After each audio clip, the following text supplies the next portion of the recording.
Victoria Silvstedt vaincue, elle ne représentera pas à Suède au concours Eurovision de la chanson 2025.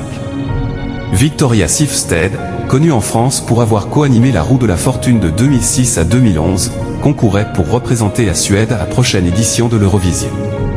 La mannequin de 50 ans ne s'est pas qualifiée, ce samedi 1 mars, lors de la demi-finale du Melodifestivalen. Une prochaine fois, peut-être. La prochaine édition de l'Eurovision est attendue pour le 17 mai prochain à Bâle, en Suisse. Après Slimane, la France sera représentée par un autre artiste révélé dans The Voice, Loane.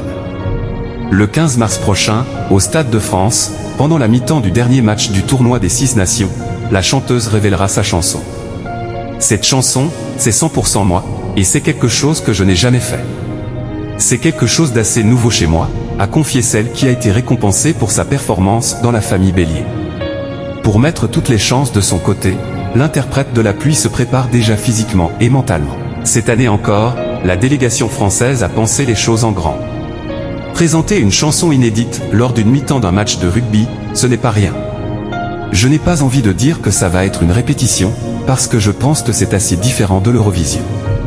On ne se prépare pas de la même façon pour les deux scènes, a-t-elle teasé dans les colonnes de 20 minutes. Depuis quelques semaines, les différentes délégations européennes officialisent le nom de leurs représentants. Ainsi, l'Espagnol Mélodie et le Slovène Klemen ont remporté leur sélection nationale pour le concours. Victoria Silvstedt éliminée aux portes de la finale de l'Eurovision. Pour la Belgique, le public flamand a décidé de sélectionner Rad Sébastien. Le chanteur de 25 ans, de son vrai nom Sepperman, défendra le morceau Stroblatz lors de la 69e édition de la compétition. Pour rappel, Mantissa, la chanteuse de EBAM révélée par The Voice, concourait aussi pour la finale nationale. En Suède, la compétition pour désigner son représentant est en cours. Pour rappel, c'est le gagnant du Melodifestivalen, une compétition diffusée à la télévision et qui dure 6 semaines, qui remporte le droit de représenter le pays à l'Eurovision.